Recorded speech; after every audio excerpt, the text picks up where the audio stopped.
mi ò tí ì dé mo ń bọ̀ wá sẹ́ o mi ò tí ì dé agbọn mi tó fẹ́ ìrìn àlùbáríkà ló mú wá. Oníkálukú ti ń kọrin ẹ mọ̀ pé mo ti set ìgbà yẹn a ṣẹ̀ṣẹ̀ ń mú bọ̀ ni ẹ ṣáà ti máa gba máìkì báyìí ohùn mi hà ní. ilé a fi ṣí. Mo délé ni èmi náà lo nǹkan sá. Mariam kọrin Àdùkẹ́ yọ̀yàn mo ń kọrin Àdùkẹ́ yọ̀yàn ọ̀rá mà kọ́ o orin ló wà lọ́yàn mi ọ̀rá mà kọ́ rárá. Orin ló wà lọ́yàn yín báyìí báàlẹ̀ wá ń fa àwọn ọmọ mu. Àwọn ọmọ náà kọ́ àlùjọ láyé ń jó. Tí èèyàn bá ń kọrin sá tí ò bá ìfà àlùjọ sí kò tí ì ṣe o ọ̀tọ̀ láyé iṣẹ́ orin o ọ̀tọ̀ láyé ilé o I don't joke with my house. Tó bá tásìkò kí n fọkọ mi lóúnjẹ èèyàn pè mí mi ní dáhùn bẹ́ẹ̀ ni sá mi ní dáhùn torí wọ́n ní tí bá lélẹ́ kì í jẹ ìyá lélẹ́ kì í ṣe o. Torí ìtàn tí tárẹ̀ kó mi bá dáná tán bá ṣe bẹ̀ àbí ẹ bá wọ́n lè má fọbẹ̀ yọ̀ sí. Jíjí tí mo jíṣẹ́ mọ́wọ́ làwọn mi ire ló wà níbẹ̀ alájẹrí tèmi ṣe afẹ́fẹ́ àlùbáríkà òun ni kò fẹ́ sí mi. Mo lọ sí Ahmadu Bello University Zaria and I did law. Law? Yeah. Ó parí. So lọ́ọ̀yà mo tún jókòó tì mo fọ́ o lọ́ọ̀yà tó padà dún ní Islamic Fuji. Ọlọ́run ọba gan mi ò yẹ wọ́n lọ ní kànga. Mariam ṣẹ̀ṣẹ̀ bẹ̀rẹ̀ ni ẹ ò tí ì rí nǹkan kan wà láyé ẹ ò tí ì rí nǹkan. Obìnrin kan ni a kọ́kọ́ gbà lálejò lórí ètò yìí ní nǹkan bí oṣù mélòó kan sẹ́yìn Shakirat Yèyé Oge. Ṣùgbọ́n báyìí ẹnìkan lẹ tún fẹ́ gbóhùn ẹ̀ irú orin wo làwọn ń kọ báwo ni wọ́n ṣe ní ìmísí orin. Pẹ̀lú orúkọ Ọlọ́run mi láyéláyé ọba mi amẹ́ni mọ̀lá ọba tó mọ ohun tẹ́nìkan ò mọ̀ òun ló lo ohun gbogbo tó sì lè ṣe ohun gbogbo. Ìlàyé ẹlẹ́bùrú ìkẹ́ la máa fi bẹ̀rẹ̀ ìgbésí ayé wa láti bẹ̀rẹ̀ iṣẹ́ ti gbọ́. Èmi láfẹ́fẹ́ àlùbáríkà tọ́lọ́hún dá lọ́lá. Afẹ́fẹ́ àlùbáríkà. Ìlàyé aláránṣe táwa máa dọ́wọ́ rẹ̀. Ìlàyé aláránṣe táwa máa dọ́wọ́ rẹ̀. Irú orin wo ni ká sọ pé nǹkan náà? Wọ́n Islamic ni mò ń kọ. Islamic. Bẹ́ẹ̀ ni. Okay. Àmọ́ kí ni? Islamic Fuji. Irọ́ o èwo tún ní Islamic Fuji. Ẹ ṣe torí pé mo bá Fuji ń lé ni o. Bọ́lẹ̀ ti bá lọ́dọ̀ ta ni? Bàbá mi ló ń kọ Fuji. Bàbá yín ń kọ Fuji? Bẹ́ẹ̀ ni. Kí lorúkọ wọn? Èmi Alhaji Muhammadu Yusuf Akọ́láwọlé Àtàndá Idris tí gbogbo èèyàn mọ̀ sí principal Fuji. Dáàdi ni principal? Bẹ́ẹ̀ ni sir. Èkó Lagos Island. Ọmọ principal Fuji rè? Ọmọ principal Fuji ló jókòó yìí. Kọ́láwọlé Àtàndá? Bẹ́ẹ̀ ni. Orúkọ yìí lágbára o. Ẹ délé bórin ni? Àmúdélé bórin ni. Báwo lè ṣe wá develop ẹ? Ìwọ mi lè sọ pé bákan mo ṣe develop ẹ o torí mo mọ̀ pàtí primary school.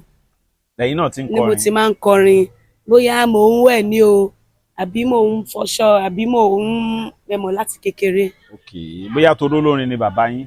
Ẹ mọ̀ pé ẹ jẹ́ ni. Though I was born and brought up on island, Lagos Island. Òkèpòpó precisely. Òkèpòpó. Ẹ̀yin tó Òkèpòpó rè? Bẹ́ẹ̀ Òkèpòpó area.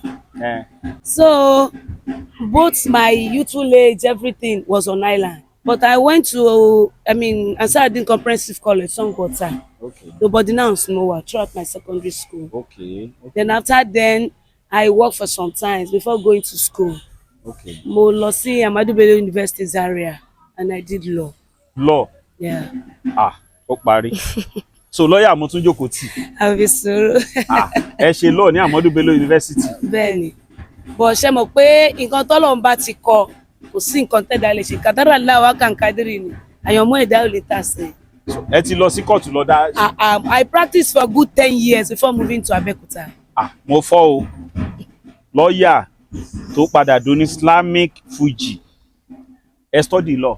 bẹ́ẹ̀ni mo ṣiṣẹ́ pẹ̀lú barrister Oduba Kayode Oduba and Co Okay. ní 12 Simpson Street Lagos Island for 10 years before moving to Abeokuta. èmi àti ọkọ mi ìgbà tá a marry Lagos Island Èkó la marry sí. Okay. ó wá transfer ọkọ mi wá sí Abeokuta Okay. as a banker.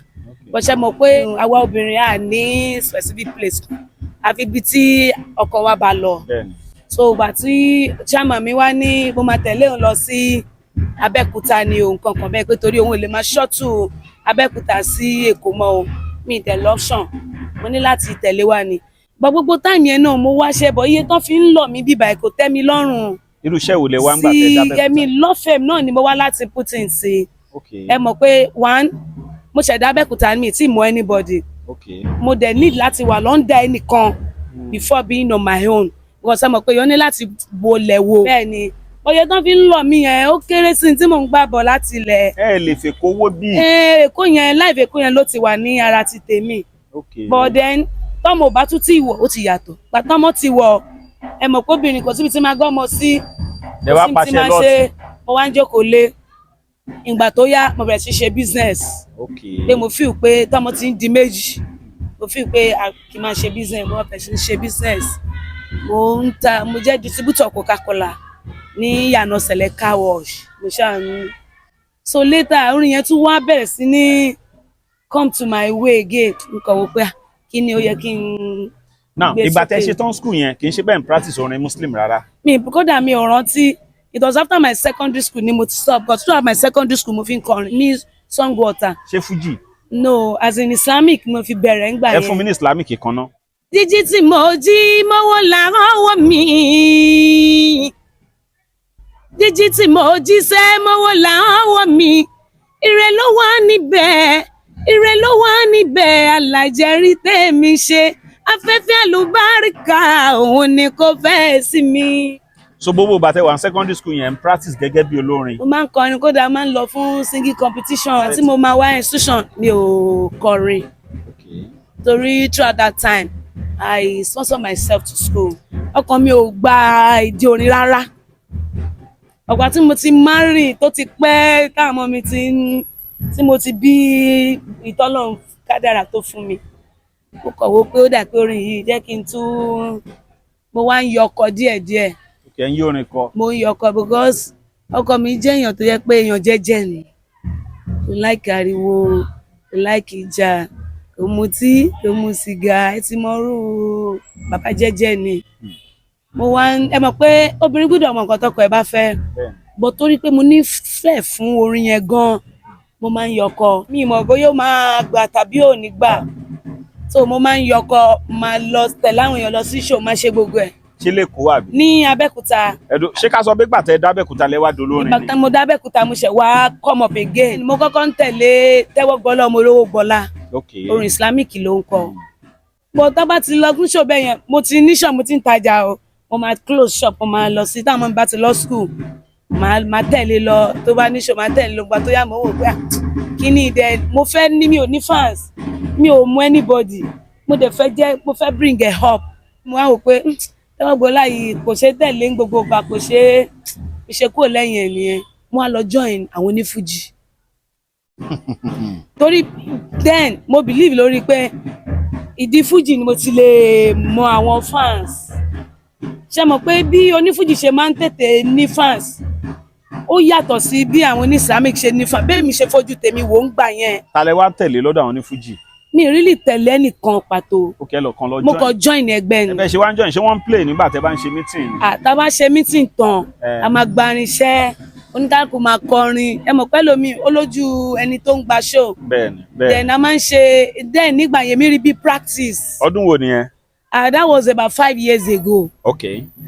Then èmi rí bí practice pé tá bá kọrin iṣẹ́ tán pé àlìṣe téèyàn ò bá ń kọrin déédéé àwọn kankan wà tó máa gbàgbé tí ò ní gbogbo áyán kòkòrò tó àlọ́ fún èèyàn èèyàn pour it out. From there mo bẹ̀rẹ̀ sí ní fans díẹ̀ bàtọ́ ya bẹ̀rẹ̀ sí yóò stara wa so bó ṣe di pé wọ́n ń pè mí náà fún iṣẹ́ lọ́tún lọ́sìn. lẹ́wà jẹ́ Alhaja Mariam Afọláyan afẹ́fẹ́ àlùbáríkà. Bẹ́ẹ̀ni. Now Islamic gangan lórin tẹ́ ń kọ Bẹ́ẹ̀ni. but ẹ ní láti blend sí Fuji. ẹ ń kọ fújì náà. Mo ń kọ Fuji. Kò síbi tí mo dé tí mi ti lè kọrin. Mo ń kọrin bà. Níbo? Mo ń kọrin bà. Mo ń ṣe jump. ṣe ẹ máa múra náà ni N tí mo mọ̀ ní pé mi ní ṣe orílẹ̀. fún mi ní fújì kan. Ṣé mi ní Àdùkẹ́? Èmi làlùbáríkà tó ń sọ lójoojúmọ́. Mariama tó ń sọ lójoojúmọ́. Àyàfọ́láyàn tó ń sọ lójoojúmọ́. Káyé má pa mí tì bí aṣọ tó ń gbó. Islamic dà ẹ fún mi ní Islamic. Mímọ́ fọlọ́run mi. Kábíyèsí Ọlọ́run mi. Ìwọ ló tó gbani. Atọ́nigbà máa gbẹ̀jẹ̀. Kábíyèsí o. ká ní pé wọ́n pè yín fún eré fújì Yes, sir. káwọn kan sọ pé àwọn ò fẹ́ kẹ́ kọ fújì orin Islam lè máa pẹ́ lè kọ́. Mo ń kọ àti pé ṣe mọ̀ pé àlùjọ láyé ń jó. Tí èèyàn bá ń kọrin sà tí ò bá ìfàlùjọ sí kò tí ì ṣe o. Ṣe mọ̀ pé báyé bá ń yí a máa bá yé ká yín. máa báyé yí ni. now tẹ́nìkan bá pè yín pé orin Islam la fẹ́ kẹ́ kọ kẹ́ má kọ fújì ó possible. Ó possible. Okay. Àwọn èdè yìí ni mi ní pè níbẹ̀ o. ò dá ni. Àwọn onífújì ló máa ń lo Okay, Islamic ń lò. tí n bá wà ní bàṣà tí n bá ń kọrin fáwọn tó wà ń bẹ̀ mí náà máa pohùn dà. Okay. Olórin kan tí mo bá ń kọ tí mo bá wà ń bà. ó jẹ́ ẹja sọ pé tí mo bá bá- mi wà ń sin ẹ fún wa ẹja wò. Okay. Mariam kọrin Àdùkẹ́ yọ̀yàn. Mo ń kọrin Àdùkẹ́ yọ̀yàn. Ọ̀rá mà kọ́ o.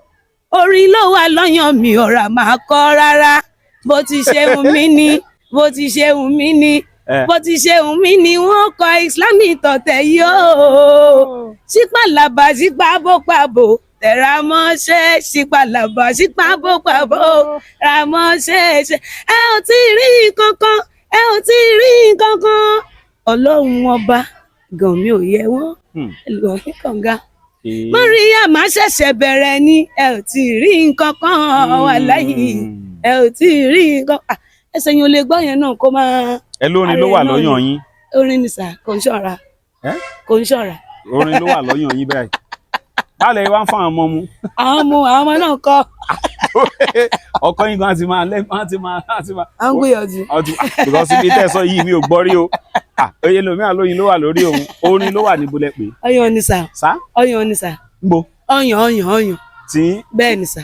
ṣe fújì lẹ́kọ yẹn.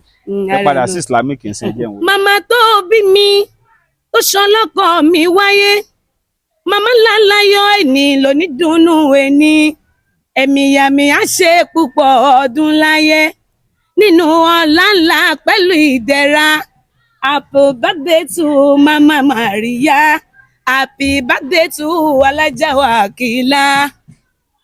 ṣóṣì ní bẹ́ẹ̀ di mọ́ mi yín. Bẹ́ẹ̀ni. òkè ya tún lò yẹn mọ́ pé tó bá jáde. kó lè tètè kó màámi mo wọnú kí ẹ̀. yín bẹ́ẹ̀ o. now gẹ́gẹ́ bí olórin mà báwo ni iṣẹ́ orin yẹn ṣe rọrùn pẹ̀lú iṣẹ́ ilé. ọ̀tọ̀ láyé iṣẹ́ orin o ọ̀tọ̀ láyé ilé o. I don't joke with my house. I've been married for the past 20 years. And I've known my husband for the past 25 years. Ọkọ mi jù mí lọ. So mo fi ọwọ́ ẹ̀ fún. Mo mọ nǹkan tó fẹ́, mo mọ nǹkan tí ò fẹ́ o. wow. Ṣé you understand? Tómi ń gbé iṣẹ́ ìta wọlé wa o. Tí n bá fẹ́ ṣe practice ó níbi tí mò ń gbé iṣẹ́ lọ. Tó bá tásìkò kí n fọkọ mi lóúnjẹ, kéèyàn pè mí mi ní dáhùn. Bẹ́ẹ̀ ni sà. Mi ní dáhùn torí wọ́n ní tí baálé ilé kì í jẹ ìyálé ilé kì í ṣe o. Ọkọ mi ò dẹ̀ ń ṣẹ̀gbà. Kwara ni ìgbóná ni. Ẹ̀dẹ̀ mọ̀ pàwọ̀ aráàlú òkè. Àwọn nǹkan tó kàkún lẹ́kọ̀ọ́ àwa pọn akàkún ní ìlú òkè o. Irú bí ọkọ mi bá wá kí mi nísìnyí oyè màá ní mo mọ bí mo ṣe lè ṣe fún ìyọkọ mi tí mo ṣe lè pọ́n ìyọkọ mi mo mọ tí ìyọkọ mi fẹ́ mo mọ tí ò fẹ́ torí ìtàn tí tárèkó mi sọ́rí ẹ̀yìn àrèkó tárèkó mi bá dáná tán bá ṣe bẹ̀ àbí ẹ̀bà wọ́n lè má fọbẹ̀ yọ̀ sí àwa ń jọbẹ̀ yọ̀ ní ìlú òkè o dandan ní pàápàá so mo ti mọ̀ gbà tí mo ṣì wà lẹ́kọ̀ọ́ tí mi ti máa rí tí mo ṣọ́ mi kó ni mo mọ̀ pé à ń jẹ́ báyìí láì lọ́bẹ̀ yọ tá à ń lọ́bẹ̀ nìkan gbọ́n mo mọ̀ pọ́kọ mi dandan ni fún láti fún ní ọbẹ̀ yọ jẹ tí kò dẹ̀ ní já tí mi gbọ́dọ̀ má fún mo mọ oúnjẹ tó fẹ́ràn mo mọ ohun tí ò fẹ́ràn mo mọ nǹkan tó fẹ́ mo mọ ohun tí ò fẹ́ lè wà lè fẹ́ yẹn kó ọkọ tìyàwó ìlúwẹ̀ àtàsíra wọn lẹ́ẹ̀kan. gẹ́gẹ́ bí olórin mùsùlùmí wọ́n ń pe kinní kan ní azikiri Azikiri. ẹ̀yin ò ń ṣe yẹn ni. kí má parọ́ mi kéwú lọ títí o. ẹni tí ò bá mọ kéwú lè ṣàzikiri. mi ì lè sọ bẹ́ẹ̀ mo dẹ̀ tún lè sọ bẹ́ẹ̀. so tán bá fẹ́ ṣe mọ̀lúdì àná bí n sí nǹkan. tó máa ṣe fún ọkàn pé mọ́lúdì máa lọ mọ́lúdì ẹ̀sà ṣe rí nígbà kan stọ̀fùlà ilẹ̀ sínú ilẹ̀ ẹ̀gẹ̀ fún yìí nígbà kan ló máa ń mú pure kéwú mọ́ mọ́lúdì wọ́n bá pè mí mọ́lúdì tán ni wá kọ general orin ni máa kọ mi kàn ní kọ yìí hàn bẹ́ẹ̀ ni ọ̀pọ̀ olórin mùsùlùmí kọ́ ló kéwú tí bá ní kí n fi dídà tọ̀dọ̀ mi ohun lèmi rí ní mùsùlùmí o torí iṣẹ́ mọ̀ pé ohun mi kò ń ṣe ti christian bá ní mo fẹ́ kọ fújì náà ohun mi máa ohun orin islamic yẹn ó máa jẹ jáde nínú ẹ̀ ẹyẹ wo ń sìn àwọn onífújì ṣe àsọgbà tó máa kọ mí ti máa kọrin ọ̀gá mi tó kọrin tán à ń pè ní ṣáfíèjì rẹ̀ mo kọ̀ gbọ́ mẹ́mọ́ ní ó ṣe ọ̀gá mi ṣáfíhù eléré ńlá ọ̀gá lọ̀gá ó máa jẹ́ títí láéláé ọ̀gá lọ̀gá ó máa jẹ́ ẹ̀wà lẹ́yìn ọ̀gá lọ̀gá ó máa jẹ́ ojú òní tìyẹ orí òní fọ́ ẹ òní pòfo ló láyé òní ṣìṣe láyé sẹ́ láṣẹ Elédùmarè òní iṣẹ́ ńlá ẹ mọ̀ pé ohùn mi ló jáde nọ́mọ́ ọ̀rọ̀ ni mo kọ ohun ìdí nìyẹn sá. àwọn onítẹ̀yìn wa ń kọ yẹn bó ní inspiration orin tí wọ́n fẹ́ yẹn. mi ò kò rílì wá láti ibì kankan mo kàn mọ̀ ní tí mo kàn mọ̀ ni pé tí mo bá ní vicinity tí mo wà ẹ máa fi kọrin àtàwọn èèyàn tó bá jókòó ìgbà míì dẹ́wà tó jẹ́ pé tí máa lórí stage báyìí orí mi ó lè sá lọ mo lè má ràn ju orin méjì lọ ìyẹn lè máa jùlẹ̀ ìyẹn ni máa jùlẹ̀ máa wá fi táyé ló ń bọ̀ yìí ó ló ń bọ̀ yìí ó táyé kó má ṣàfihàn ṣe understand ìtàyé mówó wa o kó wá náwó tó bá ti ra màá kàn tún mórin kan ni kọ́kọ́rọ́ ayọ̀ má fi lè nìyàn lọ́wọ́ ènìyàn ò dá wọn lè sọ sómi so kí táyé jókòó sani ọkùnrin ló jókòó yìí o èjì rẹ ló jókòó yìí ẹ̀yìn ò lè rẹ léyìí kó lọ́kùnrin òwò ni o èjì rẹ ló jókòó yìí ṣé mo pé jókòó ni. tó bá ń jàmàlà gan tún lè fi kọrin. ló ń jàmàlà rẹ èjì rẹ ń jàmàlà èjì rẹ ń jàmàlà o èjì rẹ ń jàmàlà àmàlà ò ní pa ẹ lórí èjì rẹ ń jàmàlà. happenings lẹ́yìn fi ń kọrin bóyá ẹ̀dẹ̀ ń bọ̀ ń ṣẹ́dọ̀ ọmọ kan tó wọ short skirt báàlẹ̀ máa fi yẹn kọrin. sísí mi ló ń bọ̀ yìí o ohun mi tún nìyẹn sísí mi ló ń bọ̀ yìí o ọmọ tó wọ mí ni o ọmọ tó dúdú yìí o àbọ̀ ọmọ tó pupa ni ẹlẹ́yìn funfun ni o Àjọkẹ́ Adé Àdùkẹ́ tẹmọkóbìnrin bí Àjọkẹ́ wọn á dùkẹ́ wọn á túnkẹ́ wọn á dẹ̀ tún ẹ o Àsùnlé ló ń bọ̀ yìí o ọmọ dára ó dẹ̀ jẹ́ wo bó ṣe ń dán Àdùkẹ́ máa bọ̀. òkè kálẹ̀ mi kàn yọ mi tẹ́tí ń play báwo lè máa kí mi.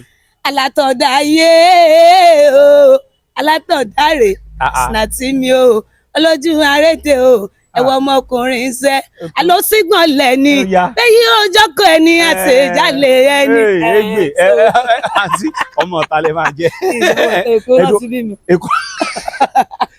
Aula bitter tea ẹkùn akíkanjú tí ń wọ̀yá ìjà pẹ̀lú àwọn àìsàn bíi kíndìnrín èyí tó ní stone nínú kidney stone yóò gbé tirẹ̀ tẹ́ẹ̀sì yámọ́ ìgbẹ́ dànù òun kan náà sì tún ní o ló ń ṣiṣẹ́ fún liver àìsàn jẹ̀dọ̀jẹ̀dọ̀ a tún máa ṣiṣẹ́ fún heart ìyẹn ìṣòro àìlèmí sókè sódò dáadáa tó tún ṣiṣẹ́ fún ìfúnpá gíga high blood pressure bákan náà gbogbo ẹ̀yin tẹ́ bá ní ìṣòro ìsétọ̀ tá a mọ̀ sí prostate cancer gbogbo àwọn àìsàn tá a là kalẹ̀ yìí pátápátá ni yóò wo gbogbo ẹ̀sán gbogbo ẹ̀yin tẹ́ wà ní Manchester láti rí egbògi now Aula bitter tea rà ẹ kàn sí wọn ní number 45 Middleton Garden Manchester M24 1AB tàbí kẹ́ ẹ pè sórí àwọn nọ́mbà tó wà lójú ìwòran yìí àti Nigerians nọ́mbà yìí pẹ̀lú egbògi la Aula bitter tea ewé àtegbò pọ́nbélé wọ́n fi ṣe àgbékalẹ̀ rẹ̀ pẹ̀lúra lónìí kò jẹ́rìí sí ìmọ̀ ìjìnlẹ̀ tiwantiwa. mo fẹ́ padà sọ̀rọ̀ kan lọ́ọ̀ lẹ study and practice ẹ wá dábẹ́kúta ṣeṣẹ́ fújì yẹn ó wá enjoy ẹ̀ more than iṣẹ́ òfin tẹ́ ẹ kọ́ nílé ẹ̀kọ́. mi lè ní mo enjoy ẹ mi dẹ̀ lè ní mi ò enjoy ẹ. Okay. Ṣé mọ̀ pé line tó ní kálukú bàbá rẹ̀ ọ̀tọ̀ọ̀tọ̀ tí n bá wà ní line law I'll do my job. Ní moment yẹn ṣé mọ̀ pé mi ò ní nǹkan míì mọ́ òun nìkan ni mo ṣe so mo máa gbádùn ẹ̀ but tí mo dáadé tún wà ní line orin náà mo enjoy ara mi lọ ni. káwá ní bá a ṣe ń ṣe fídíò yìí sìn kẹ́nìkan wo program yẹn kó lóun ní law firm tó lè san iye owó tẹ́ ẹ fẹ́ gbà fún yín ṣe máa fi ṣe fídíò sí. ẹsà wọn ò lè san sà.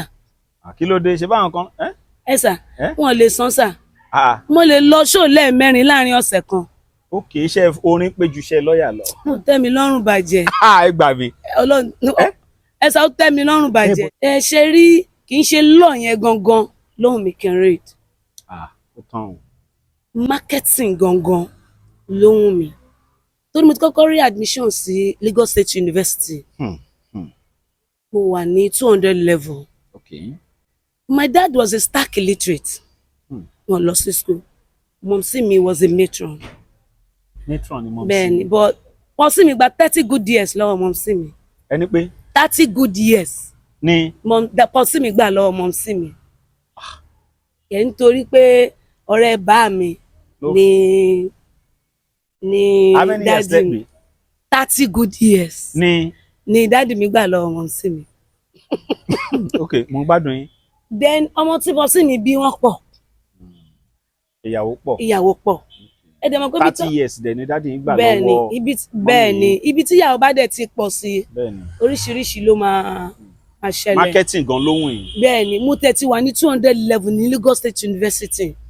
Mo wá fẹ́ gbowó school lọ pọ̀ sí mi wá ní àpé ṣé mo sure pé mo wà ní school ṣàmú ní àbọ̀ mo mú result wa mo mú receipt wa fún yín wọ́n bá lóun ò lágbára láti ràn mí mọ́ mo ní fìtínà lélẹ́yìí o pé ẹ lágbára ṣàkóso nǹkan tí mi ṣe ó ní láéláé ṣe mọ̀ pé kọ́ ló ń ṣàánú wa ni mo wá decide láti lọ ṣiṣẹ́ ní pé kí n ṣiṣẹ́ díẹ̀ kí n tó then mo wá ń ṣiṣẹ́ pẹ̀lú mo ṣiṣẹ́ Western House lẹ́kọ̀ọ́ 19th floor mo ṣiṣẹ́ pẹ̀lú àwọn white kan we deal with marbles meanwhile bí ṣe wà kò sí nǹkan tí mi mọ̀ nípa tiles o torí iṣẹ́ ta deal pẹ̀lú nìyẹn but mo notice time yẹn pé ọ̀gá mi máa ń fi mí ṣiṣẹ́ ni kí wọ́n fi mí pawó ó lè ní kí n lọ gba samples kan ní factory kan kí n gbé lọ síbi kan tí bá máa lọ́bẹ̀ tí bá máa jáde mo lè gbaṣẹ́ 3 jáde láti company yẹn ìgbà kí n tó wá notice pé àwọn ará bíi wọ́n ń lò mí ni kémi náà tó gbọ́n mo lè gbé 2 lẹ̀ ní ọ́fíìsì kémi náà execute ẹyọ kan it was during that time ni mo meet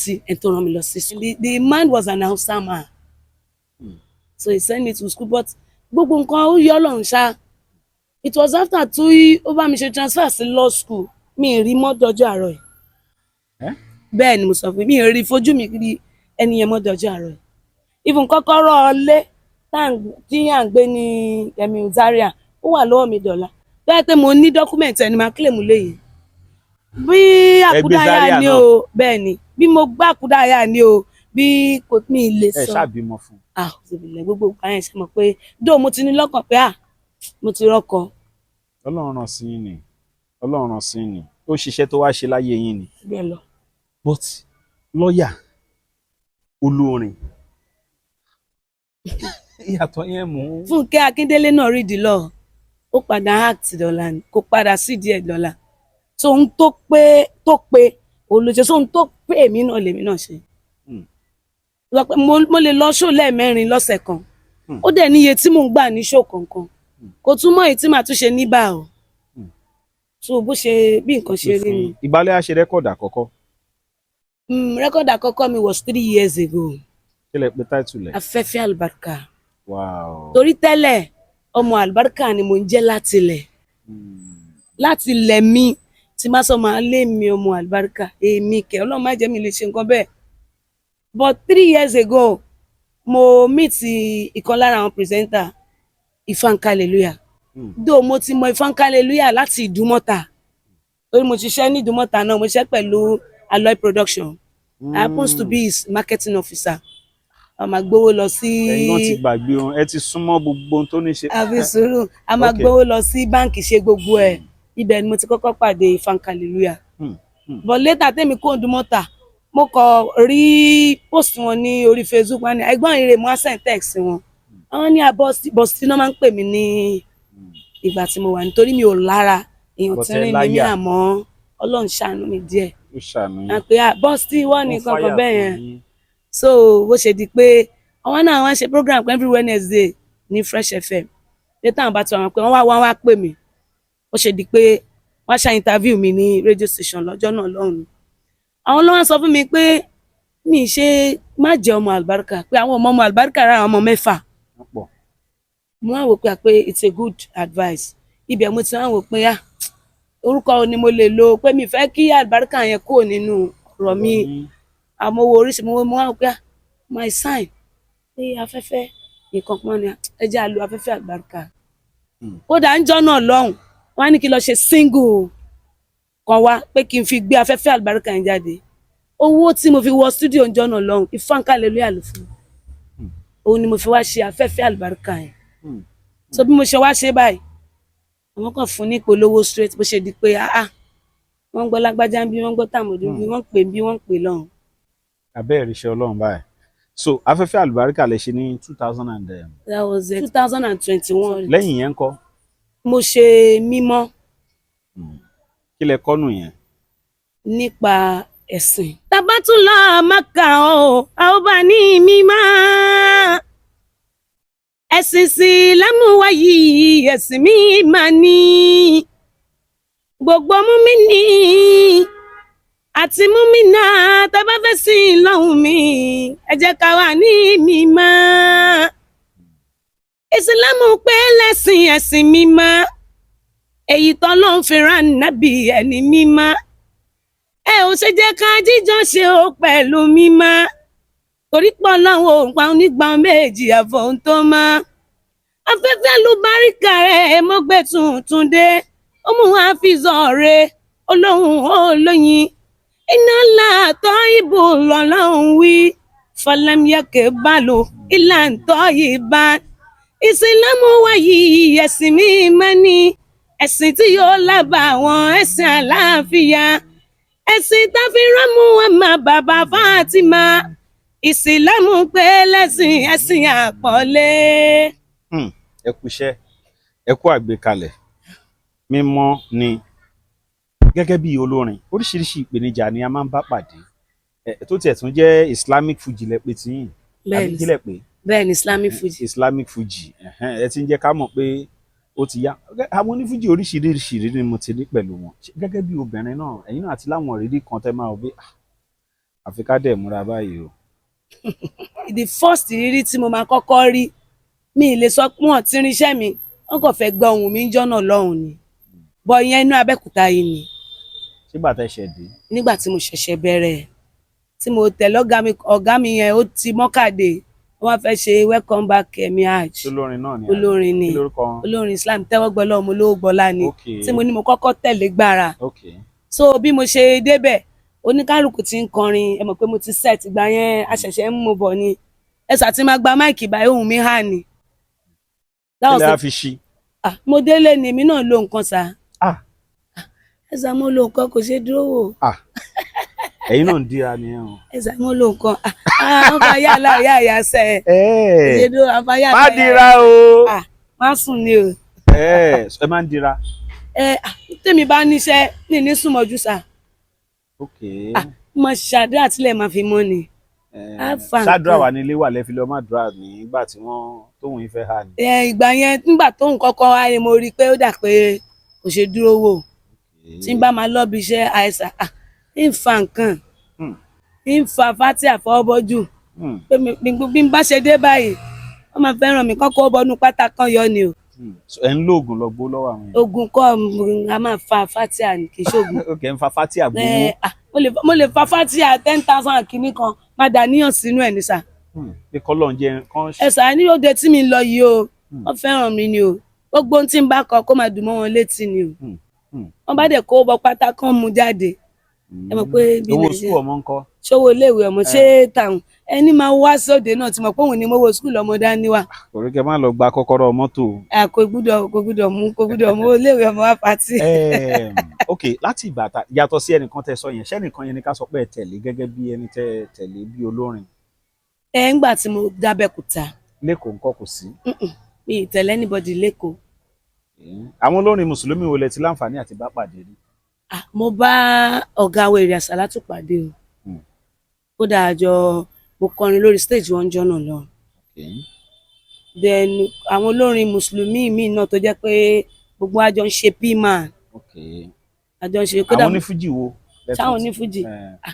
Ọ̀gá wa Ṣẹ̀fí Àlàó. Mi à lè ṣe kára máa pàdé torí tó bá ní òde ní Abẹ́òkúta mo máa ń love láti wà níbẹ̀ láti witness. The most of àwọn onífújì ṣe mọ̀ pé àjọ ń ṣẹgbẹ́ ni ní òsìra wa gbogbo àjọ ń ṣe ni èyí tó bá lóde nu wọn mo ń lọ síbẹ̀ torí a máa ń ṣíwọ́ fúnra wa ń gbà mí pé ẹnìkan ló ń kọrin lágbájá náà ìwọ náà wá bá mi kódà mo bó ní jùjú kọrin gan. Oníjùjú kẹ. Mo ti bá Aláyọ̀ kọrin rí. Ẹ tẹ̀lé Aláyọ̀. Mo bá wọn kọrin rí mo pàdé wọn lóde wọn ní kọrin. Aláyọ̀ ti gbé máìkì fún yín rí. Bẹ́ẹ̀ ni torí kí n tó máa kọrin ni mo ti mọ Aláyọ̀. Ẹ gba máìkì lọ́wọ́ Aláyọ̀. Bẹ́ẹ̀ ni sà wọ́n gbé kí n kọ́ kọrin káwọn tó kọrin. Aláyọ̀ gbé kíni fún yín? Wọ́n gbé máìkì fún mi pé kí n kọrin. Aláyọ̀ gbé microphone fún mi lágbo pé kí n kọrin. Ẹ dẹ̀ kọ́. Wọ́n ní kí n kọrin pé. Now gẹ́gẹ́ bí olórin àwọn ọkùnrin àwọn obìnrin máa ń disturb wọn gan. Gẹ́gẹ́ bí olórin obìnrin báwo lẹ ṣe ń cope pẹ̀lú ẹwà tẹ́ni tẹ́yìn náà dẹ̀ tún sọ pọ́ mu yín pé ibẹ̀ lórin wà. Ibẹ̀ lórin wà tẹ́dẹ̀ tún kọ́ tí gbogbo èèyàn ń gbọ́ ṣé báwo lẹ ṣe ń cope pẹ̀lú irú nǹkan bẹ́ẹ̀? Ẹ sáà lè fẹ́ yẹn kù. Bẹ́ẹ̀ni. Obìnrin bá máa là láyé sà tó bá náà sọ̀rọ̀ aláàánú kan ọkùnrin yóò ń ṣàánú obìnrin o. Ọkùnrin ni mo ń ṣàánú obìnrin sà. Ọkùnrin ló ń ṣàánú obìnrin. Ọkùnrin ní ṣàánú obìnrin torí mi mà àṣírí tọ́lọ́run bá fi síbẹ̀ kódà bí obìnrin mi wà kọ́yìn kó ti pẹlẹbẹ báyìí tọkùnrin mi bá rí orí ẹ̀ máa dìde ó dìgbà tó bá sọ́lẹ̀ kó tó rí pé tó mẹ́ ní àṣírí tọ́lọ́run fi síbẹ̀ kò yẹ nìkankan. Ọkùnrin ló ń ṣàánú obìnrin. Ọkùnrin ló ń ṣàánú obìnrin o. Mo ń gbádùn yín bọ̀. Ó ti yé sà. So àìmọye bí orin tí mo ní orin ló wà lọ́yàn mi yẹn tí mo bá kọ lágbo mo láwọn fún àtúndẹ pé orí ọyàn yẹn náà máa náwó sí. Wọ́n máa gbọ́wọ́ lọ́yàn yín. Wọ́n máa náwó síbẹ̀. Wọ́n máa náwó síbẹ̀. Síbo. Sí orí ọyàn mi. Ẹ máa bọ́ bra ni. Ìní bọ́ bra ebi ẹ mọ̀ pé tèmi bá ń lọ sóde sà pákéjì yẹn máa ń. Ẹ mọ̀ pé ojú tọkùnrin bá wojú tán àwògbáyà fún àwọn tó bá kádàrá pé ojú àti gbáyà nìkan máa wò àwọn míì kádàrá pé ẹ̀yìn náà ń wò. Bó ni wọ́n ń wò. Níbo làwọn ń wò ojú tàbọ̀yàn tàbẹ́yìn bí èmi sìn Chinese lèmi lẹ́yìn gbọ́ iwájú ni níyàtà. Ó ti yé mi. So báwo lẹ ṣe wá ń kóòpù jàre? Ẹ sá lọ́pṣọ̀n ọgbọ́gbọ́n náà ni mi sá lè níyàn lékè máa dọ̀kà láàmú. Báwo lẹ ṣe ń ṣe sẹ́ẹ̀? Ẹ sá there are ways and manners tó ní kálukú fi ń ṣe tiẹ̀. Ṣé obìnrin àbọ́kùnrin? Lé tèmi fi ń ṣe tèmi. Wo lẹ fi ń ṣe? Tí èèyàn bá mi lóde tó bá kẹnu sí mi we can only be friends. Just friends. Mi lè máa mo believe lórí maturity and understanding. Ẹni téèyàn náà máa bá di ó gbọ́dọ̀ mature. Ẹ mọ̀ pé bí iná olórin I needed a lot of fans. Ọkùnrin ló dẹ̀ pọ̀ jù náà fans mi. Àwọn tó máa fẹ́ mi ló pọ̀ ńbẹ̀. Èmi ni mo mọgbọ́n tí mò ń lò tí mi fi lè pàdánù wọn tí mo sì fi rí wọn lò dọ́là. Ṣé máa fún wọn léèyàn ni? Mi lè fún yàn léèyàn o torí mi ò lọ́rẹ̀ béèrè. Kí ló dé? From the onset mi believe lórí ẹ̀. Sọ Ọlọ́run ṣáà ń fún yín tó. Ọlọ́run fún mi tó we can only be friends. Tó ń bá lóde máa lọ bẹ́ẹ̀ kódà máa tún hàn kan. At the end of the day máa padà mọ ìyàwó lé wọn tá máa too close. Àyàn mọ ìyàwó léèyàn ni kí wọn má jẹṣẹ́ o. Ó dìpẹ́ oní tó bá wọn oníkálukú ló lè ṣe. Nobody is a saint sir. Ìbá ní kán máa retí next record yín ná. November ta fẹ́ wọ̀nyí. Ẹ máa ń lọ show gan. Àmọ́ máa ń gbaṣẹ́. Ọlọ́run kádàrá kí n máa lọ show. Àwọn èèyàn fẹ́ ṣe party òde eré nǹkan kan anyone. Ìyàwó ni gbogbo ẹ̀ ní o. Church nǹkan ẹ̀ lè play in church ṣá. Wọ́n máa pè mí sí church máa ń lọ. Sẹ́yìn lè kọrin Christian. Ayé mọ́ra wọn mo ti sọ kankan pé àlùjọ ni. À ń kọrin Christian náà ni. Now àwọn tó ń wà káàkiri àgbáyé ń sìn wọ́n wà all over the world. Àwọn èèyàn wá fẹ́ pe telephone number yín àbí WhatsApp number yín ẹ bá fún ọ lẹ́rọ ìbánisọ̀rọ̀ yín. ẹ̀rọ ìbánisọ̀rọ̀ mi ní 080 66 75 63 97 080 66 75 63 yes 97. ní nọ́mbà tán lè pè é sí. Bẹ́ẹ̀ni. àwọn tó bá ń ṣọjọ́ òbí nǹkan tó ń fẹ́ ṣe birthday shout out nǹkan kan ń ṣe yẹn náà. Gbogbo ẹ̀ là ń ṣe. ok ẹ tún fún mi lórin. èmi lájà Mariama ọmọ tó ṣàprápra fẹ́fẹ́ àlùbáríkà rẹ̀ tómi bá lọ nísàlẹ̀ Mariama tómi bá lọ sókè Àdùkẹ́ Mariama ló ń gbọ́ yẹn Àdùkẹ́ o èmi náà ni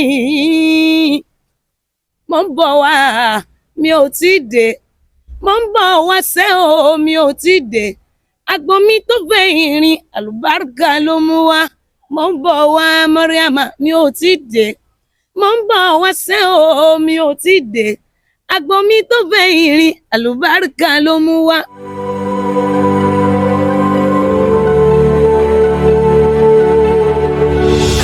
ìròyìn ayọ̀ rèé fún gbogbo ẹni tó wà ní London àtàgbègbè ẹ̀. Arahim Afro-Caribbean Cash and Carry, import and export of African foods, also help to pay school fee in UK for Nigeria with money transfer to UK and back to Nigeria. Arahim Afro-Caribbean Cash and Carry wà ní Rayham Excess RM 139YS Up Minister Road, South Rayham, London. Gbogbo èyí tẹ́ wà ní London pátá ó yá ẹ nìṣó lọ́dọ̀ Arahim Afro-Caribbean Cash and Carry. Ibẹ̀ gangan ìfọ̀kànbalẹ̀ wà.